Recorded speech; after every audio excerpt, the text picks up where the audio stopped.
Hi welcome. Today's video వచ్చేసి CDP previous questions అనమాట. First question, the influence of the family as a social agency in eventually replaced by. So socialisation అంటే two types ఉంటాయి. ఒకటి primary socialisation, రెండవది secondary socialisation. Primary సోషలైజేషన్లో ఎప్పుడూ family ఉంటుంది. Next సెకండరీలో స్కూల్ మీడియా ఉంటుంది. So family and friends are the primary socialisation. So ఇక్కడ ఫ్యామిలీ అడిగాడు కాబట్టి మనకు ప్రైమరీ సోషలైజేషన్ గురించి తెలుస్తుంది. సో ఇక్కడ పియర్స్ గ్రూప్ అంటే తోటివారు, మన స్నేహితులు తోటివారిని పియర్ గ్రూప్స్ అంటాం. So option C is the correct answer. Next, where does the agent of socialisation conduct activities? Where does the socialisation of conduct activities వచ్చేసి కమ్యూనిటీస్లో ఈ సోషలైజేషన్ యొక్క యాక్టివిటీస్ని కండక్ట్ చేస్తారు. Next, a student shows the following signs in the classroom. So ఒక student ఈ following signs అన్ని క్లాస్ రూమ్లో చూపిస్తున్నాడు. ఏమని చూపిస్తున్నాడు? యాంగ్జైటీ అరౌండ్ రీడింగ్, చదవడానికి స్ట్రెస్గా యాంగ్జైటీగా ఫీల్ అవుతున్నాడు. So difficulty in recognizing the words and letters. So వర్డ్స్ని కానీ లెటర్స్ని కానీ రికగ్నైజ్ చేయడానికి, గుర్తుపట్టడానికి తనకు చాలా కష్టంగా ఉంటుంది. So poor vocabulary skills, so వొకాబులరీలో కూడా చాలా పూర్గా ఉన్నాడు. Difficulty with understanding or remembering what was the readed. So తను ఏం చదువుతున్నాడో గుర్తుపెట్టుకోవడానికి, అర్థం చేసుకోవడానికి కూడా తనకు కష్టం ఉంది. సో ఈ సిమ్టమ్స్ అన్ని మనం చూడంగానే మనకు అర్థమైంది అంటే ఆ స్టూడెంట్కి ఒక లెర్నింగ్ డిసబిలిటీ ఉందని. So a student with learning disabilities. So option C is the correct answer. ఒక క్రియేటివిటీ స్టూడెంట్కి మెంటల్ ఇంపైర్మెంట్ ఉన్న వాళ్ళకి ఇది ఉండదు. So a student with learning disability. So a teacher can address needs of specially abled learner in an inexclusive classroom by. So inexclusive classroom అంటే ఒకే క్లాస్ రూమ్లో సో స్పెషల్గా నీడ్స్ ఉన్న పిల్లలు ఉంటారు, ఏ ప్రాబ్లం లేకుండా ఉన్న పిల్లలు ఉంటారు. సో అందరినీ ఒకే క్లాస్ రూమ్లో కూర్చోబెట్టేదాన్నే ఇన్ఎక్స్క్లూజివ్ క్లాస్ రూమ్స్ అంటారు. ఇంతకుముందు ఇంటిగ్రేటెడ్ క్లాస్ రూమ్స్ అని ఉండేవి. సో ఇంటిగ్రేటెడ్ క్లాస్ రూమ్స్లో ఇది స్కూల్లో ఉంటే ఇక్కడ స్పెషల్ నీడ్స్ ఉన్న వాళ్ళని ఇంటిగ్రేటెడ్గా సపరేట్గా ఉండేవాళ్ళు, మిగిలిన పిల్లలు సపరేట్గా ఉండేవాళ్ళు. అలా కాకుండా అందరినీ ఒకే క్లాస్ రూమ్లో, so special needs, children with special needs, disabilities ఉన్న పిల్లలు ఒకే క్లాస్ రూమ్లో, ఏ డిసెబిలిటీస్ లేని పిల్లలు కూడా ఒకే క్లాస్ రూమ్లో ఉన్నారు. సో వాళ్ళకి ఏ డిఫరెన్స్ లేకుండా క్లాస్ అనేది అందరికీ అర్థమయ్యేటట్టు, అందరికీ వాళ్ళ నీడ్స్ని పూర్తి చేసేటట్టు చెప్పడమే ఇన్ఎక్స్క్లూజివ్ క్లాస్ రూమ్ అంటే. సో ఒక క్లాస్ రూమ్లో హియరింగ్ ఇంపైర్మెంట్ ఉన్న పిల్లలు ఉంటారు. సో వాళ్ళకి వినికిడి ప్రాబ్లం ఉంటుంది. సో వాళ్ళకి మనం యూజ్ చేసే హెల్ప్ ఏంటంటే చెవులు మిషన్ పెట్టడం కానీ, లేదా ఏదైనా పిక్చర్స్, సో మనకి స్క్రీన్ బోర్డ్స్ ఉన్నాయి, స్క్రీన్ బోర్డ్స్ మీద పిక్చర్స్లో వాళ్ళకి అర్థమయ్యేటట్టు చెప్పడం కానీ. కొంతమందికి బ్లైండ్ పిల్లలు ఉంటారు. సో వాళ్ళకి మనం వాళ్ళకి బ్లైండ్ ఉన్నా కూడా వాళ్ళకి సెన్స్ ఎక్కువ ఉంటుంది, వాళ్ళ హియరింగ్ పవర్ ఉంటుంది. ఒక పిల్లవాడికి ఒకసారి చెప్తే అర్థమవుతుంది, ఇంకో పిల్లవాడికి 10 సార్లు చెప్తే అర్థమవుతుంది. సో టీచర్ అనేవాళ్ళు ఈ ఇన్ఎక్స్క్లూజివ్ క్లాస్ రూమ్లో పిల్లల నీడ్స్ని బట్టి, వాళ్ళ ఎబిలిటీస్ని బట్టి టీచ్ చేయాల్సి ఉంటుంది. సో ఇక్కడ ఆప్షన్ కూడా అదే, developing a specific learning objectives based on an analysis of each students learning strength and weaknesses. So ఇది option D is the correct option. So పైన ఆప్షన్స్ కూడా చదవండి, మీరు చదివితే మీకు ఒక ఐడియా వస్తుంది. Next question. Next, constructive approach suggest that dash is a crucial for constructing knowledge. So construct approach suggest that dash is a crucial for constructing knowledge అంటే conditioning, punishmenting, rote memorisation. So పిల్లలకి కండిషనింగ్గా మనం education అనేది నేర్పించలేం. So punishment, ఇంతకు ముందులాగా నేను teacher బెత్తం తీసుకొని చరుస్తాను, పిల్లల్ని కొడతానని చెప్తే ఆ లెర్నింగ్ సిస్టమ్ అనేది వెళ్ళిపోయింది. ప్రజెంట్ వచ్చే constructive learning system. So learning by doing అన్నదే మన సిస్టమ్. సో రోడ్ మెమరైజేషన్ అంటే బట్టి పడితే నేర్చుకున్నంతసేపే ఉంటుంది. సో కండిషనింగ్గా కానీ, పనిష్మెంట్గా కానీ, రోడ్ మెమరైజేషన్తో కానీ మనం పిల్లలకి నాలెడ్జ్ అనేది కన్స్ట్రక్ట్ చేయలేము. సో కన్స్ట్రక్ట్ ఎలా చేస్తామంటే prior knowledge of the learner. So option A is the correct answer. Active by doing, వాళ్ళు ఏదైతే వాళ్ళు నేర్చుకొని వాళ్ళ నాలెడ్జ్లో ఫీడ్ చేసుకుంటామో పిల్లల్ని మనం అలాగే నాలెడ్జ్ని కన్స్ట్రక్ట్ చేస్తాం. Next, sixth question. Children construct Navis theory about various phenomena in this background. A teacher should. So పిల్లలకి ఎన్నో రకాలైన థాట్స్ ఐడియాస్ వస్తుంటాయి. Children constructs naive theories about various phenomenon in these background of teacher should challenge this conception of a children through dialogues. So naive theory అంటే వాళ్ళు చూసిన దాన్ని, వాళ్ళ యొక్క అనుభవాలని, వాటిని బట్టి టీచర్ దగ్గర వాళ్ళ యొక్క ధోరణిని చెప్పేటప్పుడు టీచర్ ఏం చేయాలంటుంది. So a challenge this conception of a children through dialogues. So వాళ్ళకి తెలిసిన వాళ్ళ యొక్క ఫీలింగ్స్ని, వాళ్ళ యొక్క థాట్స్ని పెట్టమని అడగడం, వాటిని మనం ఎంకరేజ్ చేయాలి. నెక్స్ట్ ఆప్షన్ బి చూడండి. Dismiss this ideas that children have. So పిల్లల్లో ఉన్న ఈ ఐడియాస్ని వదిలేయండి. Ignore the children's ideas and theories. పిల్లలు చెప్పే థియరీస్ని, వాళ్ళ ఐడియాస్ని మనం పట్టించుకోవద్దని చెప్తున్నాడు. Option D. Scold the children for having this ideas that inferior with her teaching. So పిల్లల్ని అరవడం. ఎందుకు ఆప్షన్స్ మొత్తం చదివానంటే మీకు ఐడియా రావడానికి. ఎప్పుడైనా మన ఆప్షన్స్ చదివేటప్పుడు దాంట్లో ఏ ఆప్షన్ అయితే పాజిటివ్గా ఉంటుందో అదే మన ఆన్సర్. చిన్న చిన్న లాజిక్స్. అండ్ మనకు అన్ని ఆప్షన్స్ ఉన్న 4 ఆప్షన్స్ మనకు కరెక్టే అనిపిస్తే ఆ 4 ఆప్షన్స్లో ద బెస్ట్ ఆప్షన్ని చూస్ చేసుకోండి.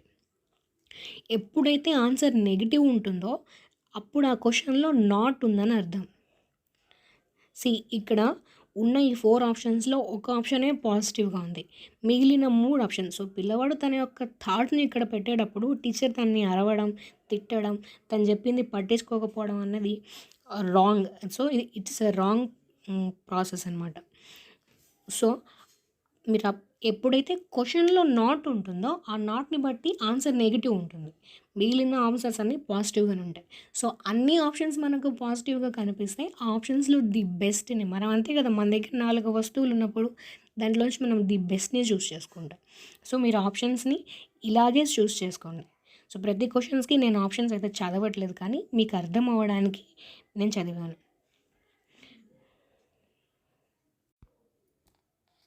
Next question, 7th question. When student repeatedly engage in an activity such as design and conduct an experiment to earn a reward that is not directly related to that activity, such as earn a star or a badge, they are likely to be. See, ఇప్పుడు నేను మీకు class చెప్తున్నాను, మీరందరూ వింటున్నారు. మీ అందరికీ నేను చెప్పాను వచ్చి నా క్లాస్ వినండి ప్లీజ్ అని. లేదు కదా, మీరు వచ్చి నా క్లాస్ మీరు వింటారు, ఎందుకంటే మీకు సీటెడ్లో మీరు క్వాలిఫై అవ్వాలి. సో దట్ ఈజ్ మీ యొక్క ప్రియారిటీ. ఇక్కడ మీకోసం మీరు చేసుకునే దాన్ని ప్రియారిటీగా అది మీరు నేర్చుకున్నట్టు. కానీ బయట వాళ్ళకి చూపించడానికి, ఆహా నేను సీటెడ్లో ఇంత పాస్ అయ్యాను అంత, వాళ్ళకి చూపించడానికి మీరు ఎప్పుడు క్వాలిఫై అవ్వలేరు. సో ఇక్కడ ఇలాగే చెప్తున్నాడు. మన ఒక స్టూడెంట్ ఒక యాక్టివిటీని, ఒక ఎక్స్పెరిమెంట్ని చేస్తున్నాడంటే, ఒక రివార్డ్ కోసం చేస్తున్నాడంటే తన ఎడ్యుకేషన్ని ఎలా చూస్తున్నాడు అన్నది ఇక్కడ main important. So when student repeatedly engage in an activity such as design and conduct an experiment to earn a reward that is not directly related to the activity, such as earn a ఒక star కానీ లేదా ఒక badge కోసం కానీ తను education అనేది చూస్ చేసుకున్నాడు. So ఈ ఎక్స్పెరిమెంట్ అనేది చేస్తున్నాడు తన కోసం, తను ఏదో ఒకటి కొత్తగా నేర్చుకుంటున్నాను అనే థాట్ ప్రాసెస్లో అయితే కాదు. సో తను ఒక గుడ్ స్టూడెంట్ అని, ఒక బ్యాడ్జ్ వస్తుంది, నేను క్లాస్లో ఫస్ట్ రావాలని, అందరు ఫీల్ అవ్వాలని తను చేస్తున్నాడు. సో ఆప్షన్స్ ఒకసారి చూద్దాం. నేను ఆన్సర్స్ అయితే డైరెక్ట్గానే ఉన్నాయి, కానీ ఇంకోసారి ఆప్షన్స్ చూద్దాం. Develop a materialistic attitude towards learning. Option 2 B. Enjoy the learning for the sake of understanding. So తను లెర్నింగ్ని ఎంజాయ్ చేయట్లేదు, తను అర్థం చేసుకోవడానికి ఎంజాయ్ని ఇక్కడ చేయట్లేదు లెర్నింగ్ని. Persist in doing the activity even without reward. So ఒక రివార్డ్ కోసం కాకుండా తన కోసం తను ఏం చేయట్లేదు ఇక్కడ. Set mastery goal for themselves rather than working to please other. So ఒక మాస్టరీ గోల్ని తను ఇక్కడ చూస్ చేసుకోవట్లేదు, నెక్స్ట్ వాళ్ళని. ఇక్కడ తను కేవలం ఒక స్టార్ బ్యాడ్జ్ కోసం మాత్రమే పనిచేస్తున్నాడు. ఈ క్వశ్చన్ ఎట్లా అడిగిందో. So develop a materialistic attitude towards learning. So పిల్లల్లో నేను ఈ పని చేస్తే నాకు ఈ బ్యాడ్జ్ ఇస్తారు, నాకు ఫస్ట్ వస్తే నన్ను రెస్పెక్ట్ చేస్తారు. క్లాస్ రూమ్లో సిపిఎల్స్ కూడా ఉండేవాళ్ళు స్టార్టింగ్లో. సో ఈ టైప్ ఆఫ్ బిహేవియర్ పిల్లల్లో పెరుగుతుంది. The concept of childhood is. So childhood యొక్క కాన్సెప్ట్ ఏంటి? So option B is the correct. A social construction according to contemporary socio constructivist theorist. So a social construction according to contemporary socio constructivist theorist. Next 9th question. The relationship between cognition and emotions is. So cognition అంటే మన thinking, emotions అంటే మన feeling. So relation between ఈ కాంగ్నైజేషన్, ఈ emotions యొక్క relationship వచ్చేసి bidirectional, a dynamic interplay between both. So the relation between cognition and emotions, ఈ cognition and emotion అన్నది ఇంటర్ రిలేటెడ్గా ఉంటాయి, ఒకదానికి సంబంధించి ఒకదాని మీద ఒకటి డిపెండెంట్గా ఇంటర్ రిలేటెడ్గా ఉంటాయి. సో మనకు ఒకళ్ళు మనం పొగిడినప్పుడు మనకు అది అర్థమవుతుంది. సో అది మన యొక్క ఎమోషన్. సో వీళ్ళు మనల్ని పొగుడుతున్నారు, సో మనం తిట్టినప్పుడు కూడా మనకు అర్థమవుతుంది. సో మనం ఎవరైనా తిట్టంగానే మనల్ని పెద్దగా అరవగానే మనకు ఏడుపు వస్తుంది. It is emotion. సో కాంగ్నిషన్ అన్నది థింకింగ్, ఎమోషన్ అన్నది ఫీలింగ్. సో ఇవి ఎప్పుడు ఇంటర్ రిలేటెడ్గానే ఉంటాయి. సో ఈ కాంబినేషన్ అండ్ ఎమోషన్ అన్నది ఇంటర్ రిలేటెడ్గానే డిపెండెంట్గానే ఉంటాయి. కానీ జిజాంగ్ అనే ఒక సైంటిస్ట్ ప్రకారం ఆయన ఏమంటాడంటే ఈ combination and emotions are independent. So ఒకదానికి ఒకటి ఇండిపెండెంట్గా ఉంటాయని జిజాంగ్ చెప్తారు. So bidirectional, a dynamic interplay between both. Option D is the correct. Next 10th question. Which of the following factor effect learning. So ఈ కింద ఉన్నవి మన లెర్నింగ్ని ఏవి ఎఫెక్ట్ చేస్తే అడుగుతున్నాడు. Interest of the student, emotion health of the student, pedagogical strategies, social and cultural context of the student. So which of the following factors, కింద ఇచ్చిన ఫ్యాక్టర్స్లో మన లెర్నింగ్ని ఏవి ఎఫెక్ట్ చేస్తాయంటే ఇంట్రెస్ట్ ఆఫ్ ద స్టూడెంట్ యొక్క interest, emotional health of the student, so emotional ఒక student యొక్క health, pedagogical strategies, మనం చెప్పే క్లాస్ యొక్క స్ట్రాటజీస్ కూడా పిల్లల్ని ప్రభావితం చేస్తాయి. అందరికీ ఒకేలాగా మనం క్లాస్ చెప్పుకుంటూ పోతే కొందరికి అర్థమవుతుంది, కొంతమందికి అర్థం కాదు. సో అందరికీ అర్థమయ్యేటట్టు మనం పెడగాజికల్ ఒక స్ట్రాటజీస్ని చేయాలి. Social and cultural context of the student. So ఈ ఆప్షన్ 4 కూడా చిల్డ్రన్ యొక్క స్టూడెంట్ యొక్క లెర్నింగ్ని ఎఫెక్ట్ చేస్తాయి. So option 4 D is the correct. 1 2 3 4. So ఈ 4 ఆప్షన్స్ వచ్చేసి correct options. Next dash are unimportant aspects of the process of meaningful construction of a knowledge. మన పిల్లలకి ఒక మీనింగ్ఫుల్ నాలెడ్జ్ని మనం కన్స్ట్రక్షన్ చేయాలంటే అది సొసైటీ ద్వారా నుంచే వస్తుంది, బయట సామాజికంగా వాళ్ళను ఎప్పుడైతే వెళ్తారో వస్తుంది. So drill and repetitive recall. So మనం డ్రిల్లింగ్ ఇచ్చే కొద్ది కానీ, రివార్డ్స్ కానీ, పనిష్మెంట్స్ని కానీ, stimulus and responsible associations, so వీటి వల్ల రాదు. స్టిమ్యులస్ అండ్ రెస్పాన్స్ అంటే మనం ఒక దానిని ఎరగా వేసినప్పుడు దానికోసం వచ్చేది. సో ఒక డాగ్ ఉంటుంది, మనం బెల్ కొడతాం. సో టైంకి ఆ డాగ్కి మనం ఫుడ్ పెట్టి బెల్ కొడితే బెల్ కొట్టిన ప్రతిసారి ఫుడ్ పెడుతుందని అది వస్తుంది. సో అది వేరే ఉంది, దాని గురించి మళ్ళీ మాట్లాడుకుందాం. సో ఇక్కడ సోషల్ ఇంటరాక్షన్ వల్ల మనం పిల్లవాడికి ఒక మీనింగ్ఫుల్ నాలెడ్జ్ని కన్స్ట్రక్ట్ చేయొచ్చు. నెక్స్ట్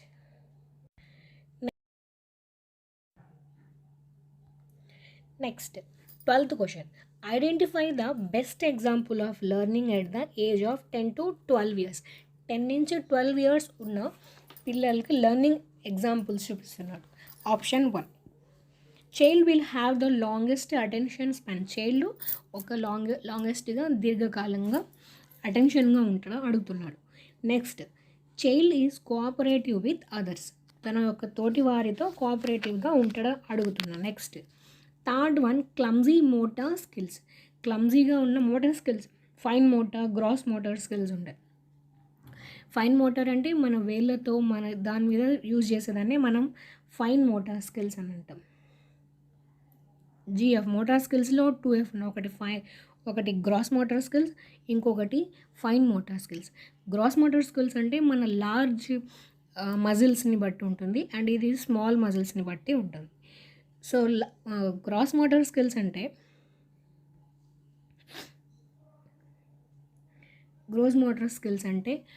మనం జంపింగ్, వాకింగ్, సో మన లెగ్స్, మన హ్యాండ్స్ మనం చేసేదాన్ని గ్రాస్ మోటార్ స్కిల్స్ అంటాం.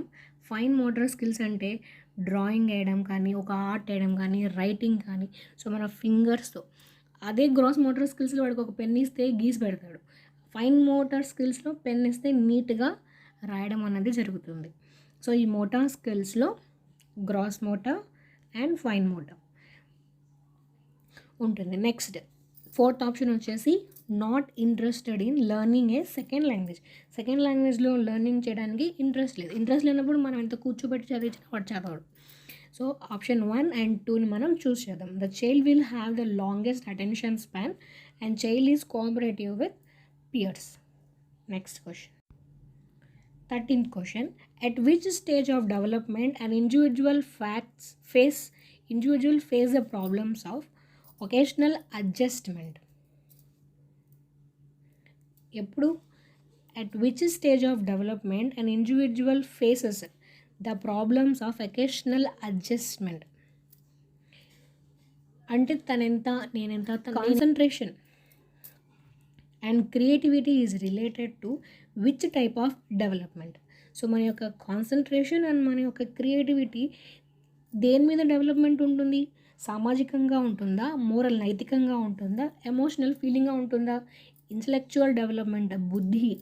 సో ఈ క్రియేటివిటీ అనేది బుద్ధిని బట్టి ఉంటుంది. సో ఇంటలెక్చువల్ డెవలప్మెంట్ మీద డిపెండ్ అయి ఉంటుంది.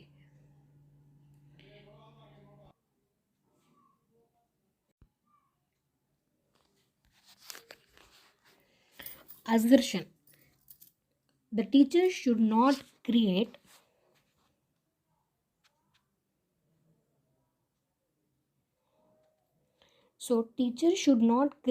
print-rich environment in the elementary classroom.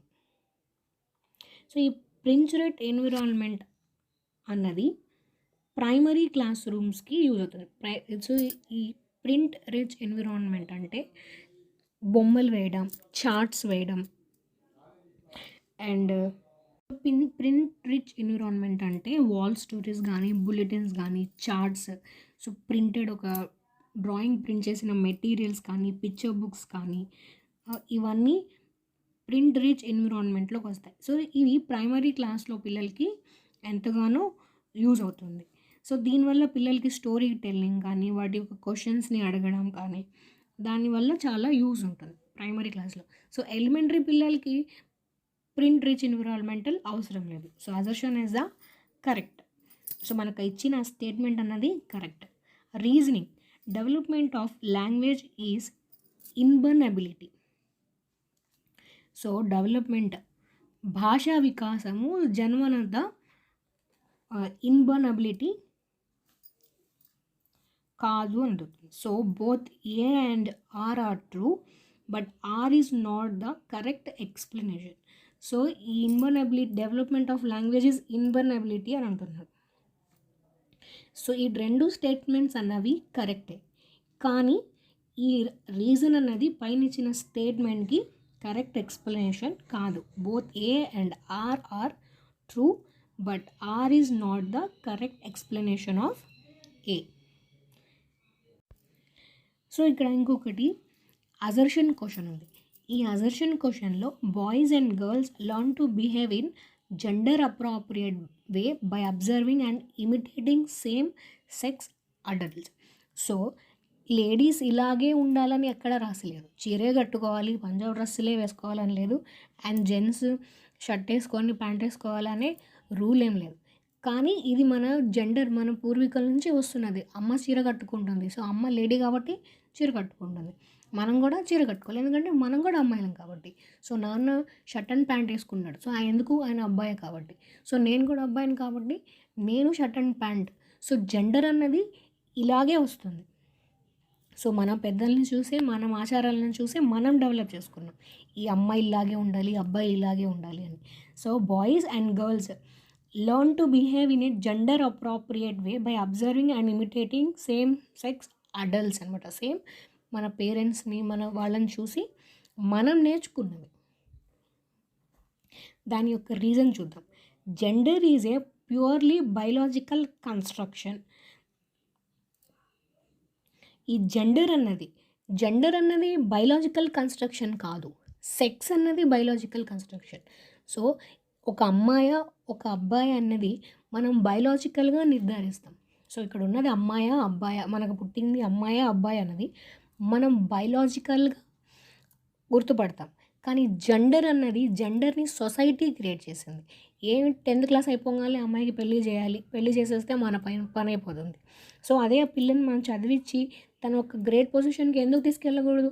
So, gender అలాగే చెప్పింది. అమ్మాయిలకి ఫస్ట్ పెళ్లి చేసేయాలి, పంపించేయాలి. సో, అబ్బాయిలు చదువుకోవాలి. ఎందుకంటే ఆ అబ్బాయి సంపాదిస్తాడు కాబట్టి. తర్వాత కుటుంబాన్ని చూసుకుంటాడు కాబట్టి. సో, ఇట్లాంటిది జెండర్ అన్నది మనం సృష్టించాం. బయోలాజికల్‌గా రాలేదు.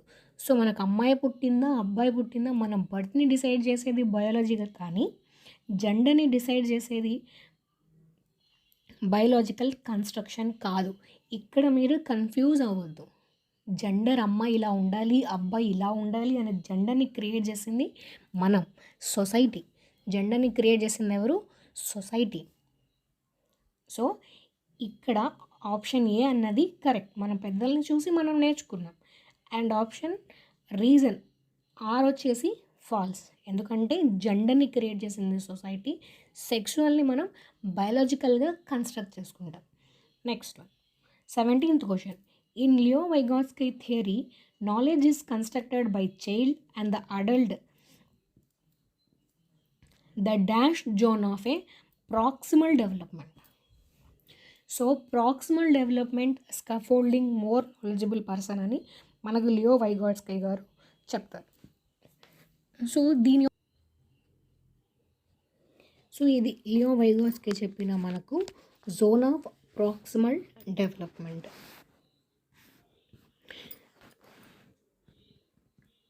MKO ఇది మీ ఫాదర్ అనుకోండి, ఇది మీరు.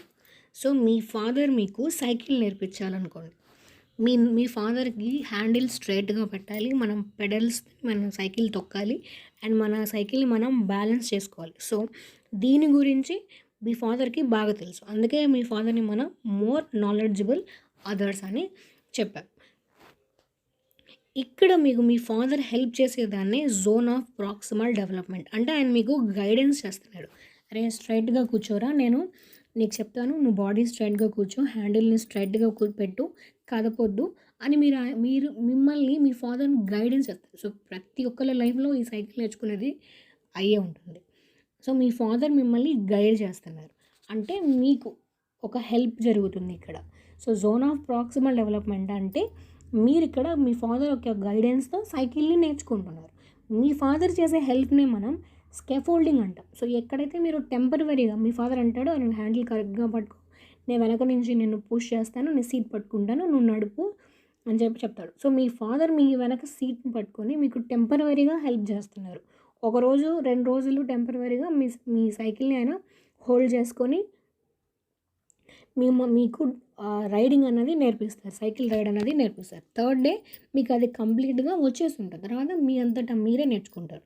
సో ఆ 1 or 2 డేస్ మీ డాడీ చేసిన మీకు ఒక టెంపరవరీ హెల్ప్నే మనం స్కాఫోల్డింగ్ అంటాం. సో మీ ఫాదర్ దగ్గర నుంచి మీరు తీసుకున్న గైడెన్స్ని మనం zone of proximal development. So temporary హెల్ప్నే మనం స్కాఫోల్డింగ్. ఆ 1 or 2 డేస్ మీ ఫాదర్ మీకు ఇచ్చిన టెంపరవరీ హెల్ప్ని మనం స్కాఫోల్డింగ్ అంటాం. మీ ఫాదర్ మీకు సైకిల్ నేర్చుకోవడానికి ఇచ్చే గైడెన్స్ని మనం జోన్ ఆఫ్ ప్రాక్సిమల్ డెవలప్మెంట్ అంటాం. సో ఇదంతా మీ ఫాదర్కి తెలుసు. మీ ఫాదర్ని మనం మోర్ నాలెడ్జబుల్ అదర్స్ అని అంటున్నాం. నా ఈ క్వశ్చన్ చూద్దాం. ఈ క్వశ్చన్లో నాట్ ఉంది, అబ్జర్వ్ చేశారా? అంటే ఇక్కడ మనం ఒక నెగిటివ్ ఆప్షన్ని చూస్ చేసుకోవాలి ఉంటుంది. అంటే ఈ 4 ఆప్షన్స్లో ఒకటి నెగిటివ్ ఆప్షన్ ఉంటుంది, మిగిలి ఉన్న 3 పాజిటివ్ ఆప్షన్స్ అయి ఉంటాయి. Which of the following is not included in a progressive and child centered education. Child సెంటర్డ్గా అండ్ ప్రోగ్రెసివ్గా లేనిది ఏమిటి అని అడుగుతున్నాడు. Use of digital technology and teaching learning materials, emphasize learning from activity, experience and playful exploratory manner, emphasis only on course competition with structured curriculum. See, so emphasize only, అసలు only అని ఉంటేనే అది wrong అని అర్థం. Only on course competition with structured curriculum. So దీన్ని నిర్ధారించే పాఠ్య ప్రణాళికతోటి మనం చేయం. Next option active participation of a student with a democratic and a free expressions. So ఇక్కడ option C is the correct. ఎందుకంటే ఇదే నెగిటివ్ ఇక్కడ మనం అడిగింది not. So option C is the wrong answer అనమాట.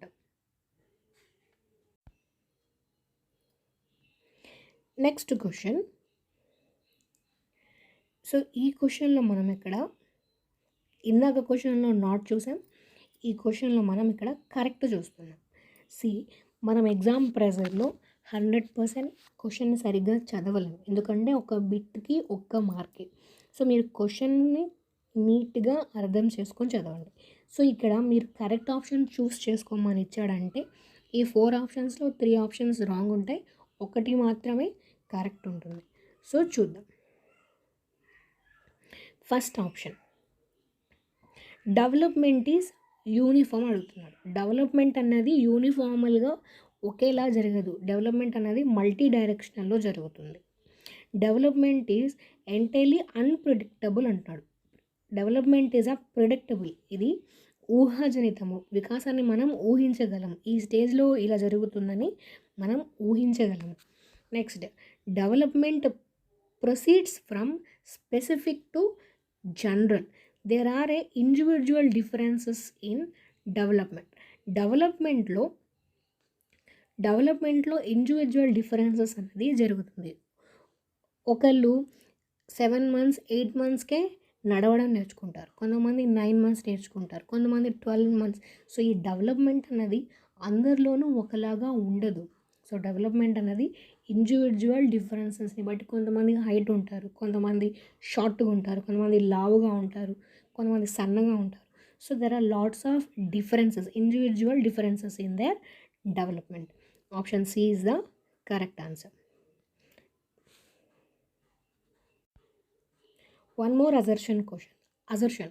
Provision of midday meals in a school can ensure better nutrition health of the student. Correct. So, స్కూల్స్లో mid day meal అనేది child యొక్క nutrition health మీద depend అయి ఉంది. Nutrition హెల్త్నే పిల్లలకి అందించాలన్నదే ఈ mid day meal యొక్క ఇది. Environmental factors do not play any role in shaping an individual's since growth is determined only by heredity.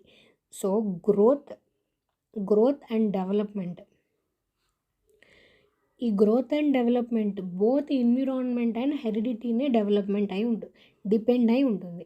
So environmental factors, ఒక పరిసరాల యొక్క ప్రభావం పిల్లల మీద వాళ్ళ యొక్క ఎదుగుదల మీద పడదంటే అది 100% రాంగ్ అనే అర్థం. Environmental factors do not play on any role in shaping an individual since growth is only, so మళ్ళీ చెప్తున్నా, ఓన్లీ అన్నది అసలు రాంగ్ అన్నమాట.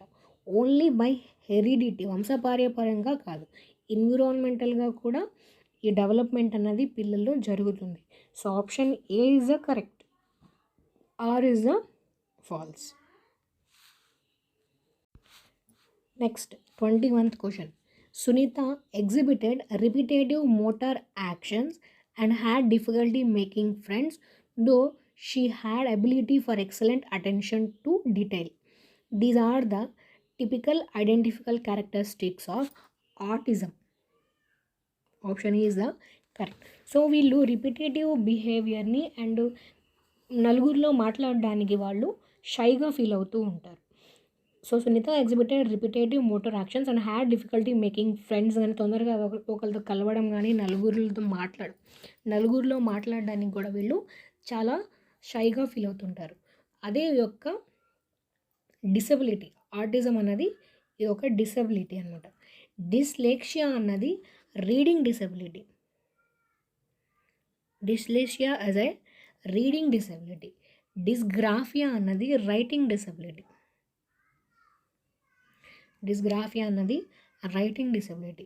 నెక్స్ట్ డి వచ్చేసి attention deficiency hyper active disorder. So వీళ్ళు ఒక చోట ఉండరు, ఒక చోట సైలెంట్గా కూర్చోలేరు స్థిమితంగా. సో ఎప్పుడు దీని యొక్క ఫుల్ ఫామ్ అడుగుతుంటారు, attention deficiency hyper disorder. Next question, which of the following is an example of a assistive technology to aid impairment? Assistive అంటే సహాయ పరికరాలు. అసైటివ్ టెక్నాలజీ అంటే ఒక సహాయ పరికరం ఎవరికి, hearing, aid of hearing. So మనకు వినిపించని వాళ్ళకి, సో వినికిడి ప్రాబ్లం ఉన్న వాళ్ళకి మన సహాయ పరికరం ఏమి ఇస్తామని అడుగుతున్నాడు. సో బ్రెయిల్ సిస్టమ్ అంటే బ్లైండ్గా ఉన్న వాళ్ళకి వాళ్ళ ఫింగర్స్తో టచ్ చేసి దీన్ని మనం బ్రెయిల్ సిస్టమ్ అంటాం. వాకింగ్ స్టిక్, నడవడానికి ప్రాబ్లంగా ఉన్న వాళ్ళకి వాకింగ్ స్టిక్ అని. I glasses, so hearing impairment ఉన్న వినికిడి ప్రాబ్లం ఉన్న వాళ్ళకి మనం సౌండ్ యాంప్లిఫైయర్ని, ఇది వాళ్ళకి హెల్ప్ చేస్తుంది. So this is the correct answer. Next question. Next 23rd question, which of the following are important characteristics of creativity? So creativity యొక్క ఇంపార్టెంట్ క్యారెక్టరిస్టిక్స్ ఏమని అడుగుతున్నాను. సో డైవర్జెంట్ థింకింగ్, ఒక విషయానికి ఎన్నో రకాలుగా డైవర్జెంట్గా డిఫరెంట్ వేలో థింక్ చేసేదాన్ని డైవర్జెంట్ థింకింగ్ అంటారు.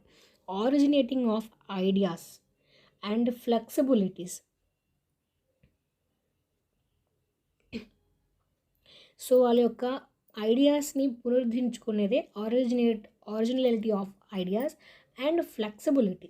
ఎప్పుడైనా ఫ్లెక్సిబిలిటీగానే మనం ఏ ఎడ్యుకేషన్ అయినా టీచర్ కానీ స్టూడెంట్ కానీ క్లాస్ రూమ్లో ఫ్లెక్సిబిలిటీస్గానే ఉండాలి.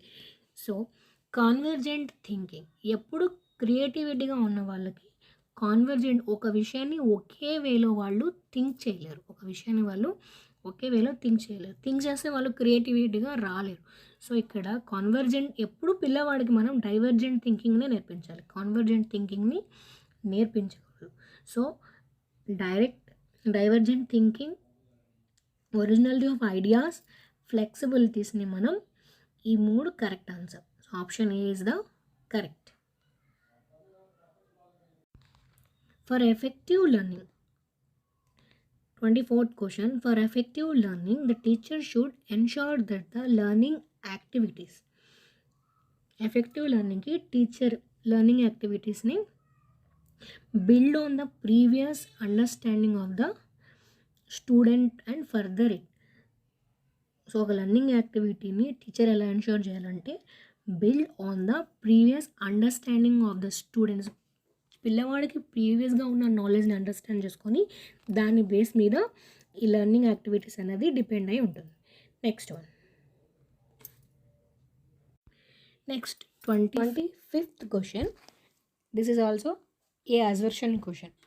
Assertion A, children's are unable to learn optimally when they are unnourished and unwell. So పిల్లలు సరిగ్గా లెర్నింగ్ అనేది జరగదు, ఎందుకంటే వాళ్ళు హెల్త్ బాగాలేకపోయినా, వాళ్ళకి ఆహారం సరిగ్గా లేకపోయినా. దాని యొక్క reason, all domains of development are inter related. Physical development has an impact on cognitive development. Physical development అన్నది, సో మనకు డొమైన్స్ ఉన్నాయి. సో మనకు ఈ physical development and cognitive development అనేది ఇంటర్ రిలేటెడ్గా ఒకదానికి ఒకటి ఉంటుంది. సో తన మైండ్ సరిగ్గా ఉండాలన్నా, తను ఫిజికల్గా హెల్తీగా ఉండాలన్నా, తను ఎక్కువ లెర్న్ చేసుకోవాలన్నా ఇది చాలా ఇంపార్టెంట్. సో పిల్లవాళ్ళు ఎప్పుడూ హెల్తీగా ఉండాలి. దానికోసం స్కూల్స్లో ఈ మిడ్ డే మీల్స్ యొక్క స్కీమ్స్ని అలాట్ చేయడం జరిగింది. అండ్ దీనికి డెవలప్మెంట్స్లో మనకి 4 రకాలు ఉన్నాయి. Physical development, cognitive development, social development, emotional development. So ఇవన్నీ డెవలప్మెంట్స్ గురించి. Next, so both A and R true. So A and R రెండు true and R is the correct explanation of A. Next question చూద్దాం. Which principle of a development does this literature? The child learns to stand before she can walk and babble before she talks. So child నడిచే ముందు before walk, so నడిచే ముందు నిలబడడం నేర్చుకుంటుంది, మాట్లాడే ముందు babbling చేయడం నేర్చుకుంటుంది. సో ఎవరు ముందు వాక్ చేసి తర్వాత నిలబడడం నేర్చుకోరు. అండ్ గలగల మాట్లాడడం తర్వాత బ్యాబ్లింగ్ అంటే మా, ప, త.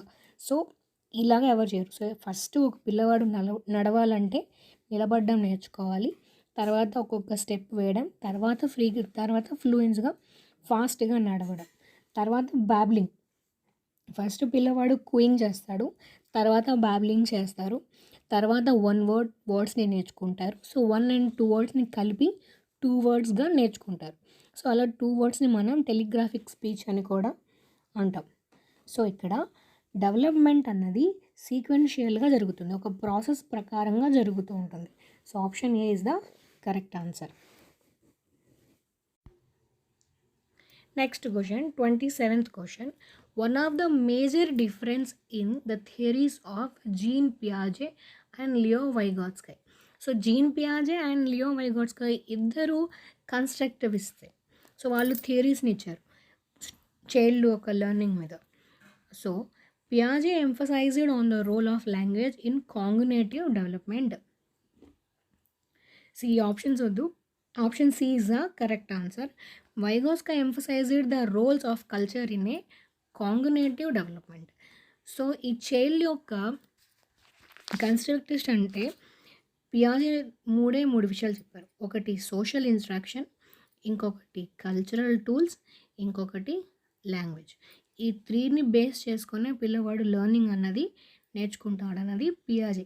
సో పియాజే గారి మీద క్వశ్చన్ వచ్చినప్పుడు సోషల్ ఇంట్రాక్షన్ కానీ కల్చరల్ టూల్స్ అండ్ లాంగ్వేజ్ కనిపిస్తే ఆల్మోస్ట్ 99% అదే ఆప్షన్ కరెక్ట్ అనేది ఉంటుంది. So option C is the correct answer. So Vygotsky emphasized the role of culture in cognitive development. Next question. కార్లో గిలిగన్ లారెన్స్ కోల్బర్గ్ యొక్క శిష్యురాలు, as a female lady. ఈవిడ మనకు Lawrence Kohlberg moral development మీద ఒక theory ఇస్తారు ఆయన. సో ఈవిడ Lawrence Kohlberg యొక్క శిష్యురాలు. ఈయన థియరీ బేస్ చేసుకొని ఆవిడ తన ఒక థియరీని క్రిటిసైజ్ చేస్తుంది. మీరు ఒక జెండర్ స్టీరియోటైప్ చేశారు. ఆయన ఒక స్టోరీ చెప్తాడు, వాళ్ళ వైఫ్కి బాగాలేక అండ్ ఈయన మెడిసిన్స్ లేక దొంగతనం చేయాల్సి వచ్చింది అని. సో ఒక మెన్ పర్స్పెక్టివ్స్ మీద మీరు ఈ థియరీని చేశారు. అదే అక్కడ ఒక ఫీమేల్ ఉండుంటే స్టోరీ మరొకలా ఉండేదేమో, మరొక మోరల్ డెవలప్మెంట్ అనేది డెవలప్ చేసి ఉండేవాళ్ళమేమో.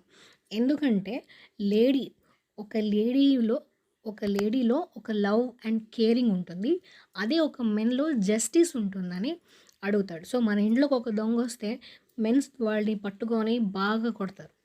అదే లేడీ అక్కడ ఉంటే ఏం చెప్తుంది, వదిలే అంత కొట్టొద్దు, పోలీసులు వస్తారు కదా వాళ్ళకి అప్పగిచ్చేద్దాం, వద్దు నువ్వు కొట్టొద్దు అని చెప్తారు. ఎందుకంటే అక్కడ ఒక లేడీ యొక్క మనస్తత్వం.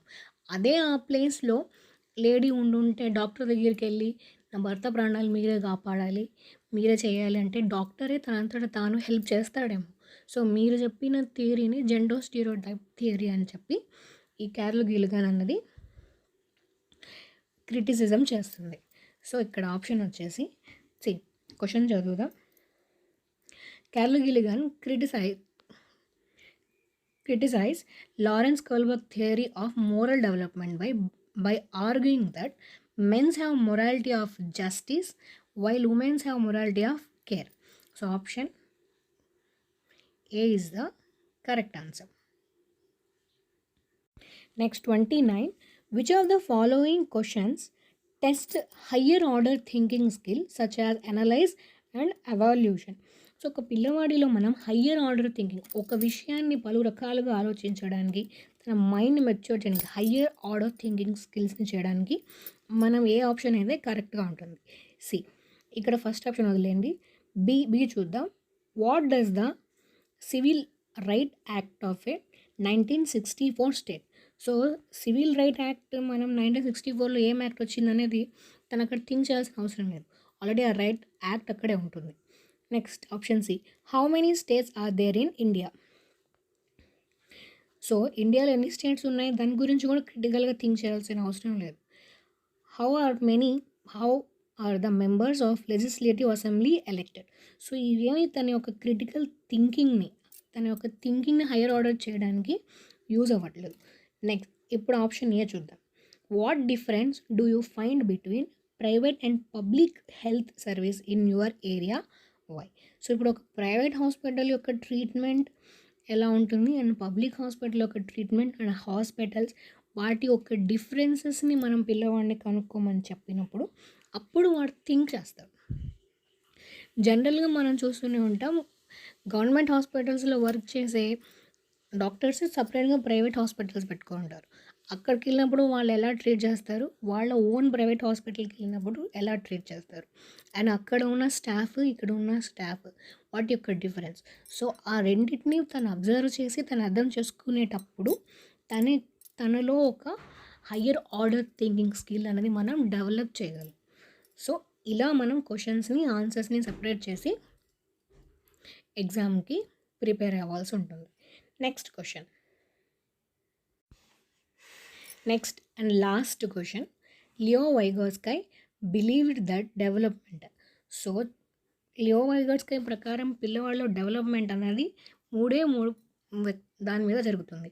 ఒకటి సోషల్ ఇంటరాక్షన్, ఇంకొకటి కల్చరల్ టూల్స్, ఇంకొకటి లాంగ్వేజ్. సో ఇక్కడ సోషల్ ఇంటరాక్షన్ ఉంది. So option A is discontinuous in nature, option B is an unfolding of a genetic program. So ఈ డెవలప్మెంట్ అనేది డిస్కంటిన్యూ అని చెప్పింది జీన్ పియాజే, అండ్ మ్యాచురేషన్ గురించి చెప్పింది కూడా పియాజే గారే. వైగోస్కై గారు ఈ డెవలప్మెంట్ అన్నది కంటిన్యూస్గా జరుగుతుందని అండ్ సోషల్ ఇంటరాక్షన్ మీద, కల్చరల్ టూల్స్ మీద, లాంగ్వేజ్ మీద డిపెండ్ అయి ఉంటుంది అనేది మన లియో వైగోస్కై ఒక థియరీ.